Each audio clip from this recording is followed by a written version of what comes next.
بسم اللہ الرحمن الرحیم۔ صحیح بخاری حدیث نمبر 196۔ ابو موسیٰ رضی اللہ عنہ سے روایت کرتے ہیں کہ رسول کریم صلی اللہ علیہ وسلم نے ایک پیالہ منگوایا جس میں پانی تھا، پھر اس میں آپ صلی اللہ علیہ وسلم نے اپنے دونوں ہاتھوں اور چہرے کو دھویا اور اسی میں کلی کی۔ بسم اللہ الرحمن الرحیم۔ صحیح بخاری حدیث نمبر 197۔ عبداللہ بن زید سے نقل کرتے ہیں، وہ کہتے ہیں کہ رسول کریم صلی اللہ علیہ وسلم ہمارے گھر تشریف لائے۔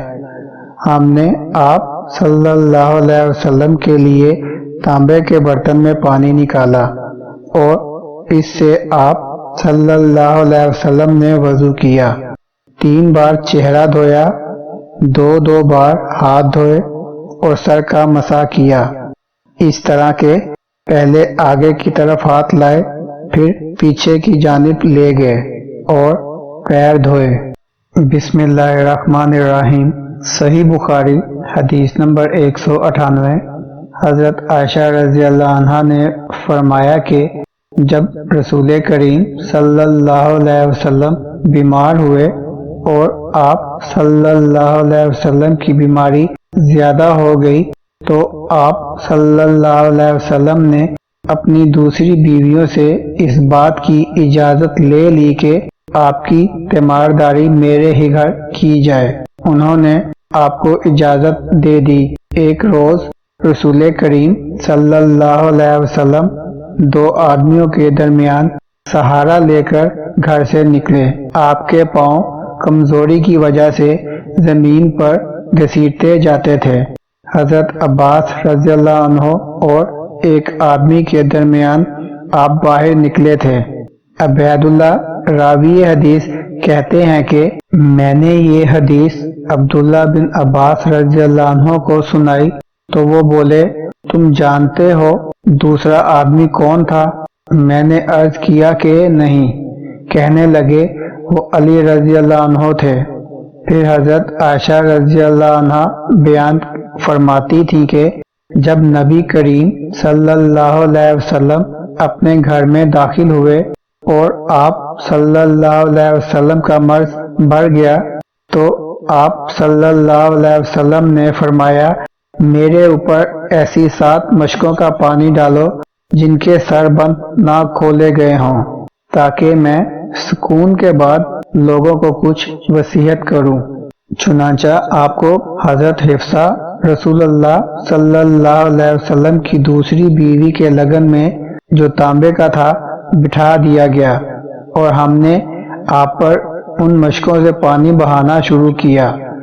جب آپ ہم کو اشارہ فرمانے لگے کہ بس اب تم نے اپنا کام پورا کر دیا تو اس کے بعد آپ لوگوں کے پاس باہر تشریف لے گئے۔ بسم اللہ الرحمن الرحیم۔ صحیح بخاری حدیث نمبر 199۔ عمر بن یحییٰ نے اپنے باپ یحییٰ کے واسطے سے بیان کیا، وہ کہتے ہیں کہ میرے چچا بہت زیادہ وضو کیا کرتے تھے، یا یہ کہ وضو میں بہت پانی بہاتے تھے۔ ایک دن انہوں نے عبداللہ بن زید رضی اللہ عنہ سے کہا کہ مجھے بتلائیے رسول اللہ صلی اللہ علیہ وسلم کس طرح وضو کیا کرتے تھے۔ انہوں نے پانی کا ایک تشت منگوایا، اس کو پہلے اپنے ہاتھوں پر جھکایا، پھر دونوں ہاتھ 3 بار دھوئے، پھر اپنا ہاتھ تشت میں ڈال کر پانی لیا اور ایک چلو سے کلی کی اور 3 مرتبہ ناک صاف کی، پھر اپنے ہاتھوں سے ایک چلو پانی لیا اور 3 بار اپنا چہرہ دھویا، پھر کوہنیوں تک اپنے دونوں ہاتھ 2 بار دھوئے، پھر ہاتھ میں پانی لے کر اپنے سر کا مسح کیا تو پہلے اپنے ہاتھ پیچھے لے گئے، پھر آگے کی طرف لائے، پھر اپنے دونوں پاؤں دھوئے اور فرمایا کہ میں نے رسول کریم صلی اللہ علیہ وسلم کو اسی طرح وضو کرتے دیکھا ہے۔ بسم اللہ الرحمن الرحیم۔ صحیح بخاری حدیث نمبر 200۔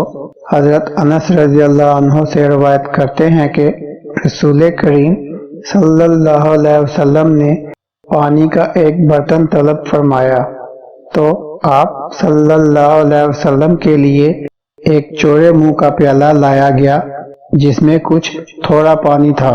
آپ صلی اللہ علیہ وسلم نے اپنی انگلیاں اس میں ڈال دیں۔ انس کہتے ہیں کہ میں پانی کی طرف دیکھنے لگا، پانی آپ صلی اللہ علیہ وسلم کی انگلیوں کے درمیان سے پھوٹ رہا تھا۔ انس رضی اللہ عنہ کہتے ہیں کہ اس ایک پیالہ پانی سے جن لوگوں نے وضو کیا وہ 70 سے 80 تک تھے۔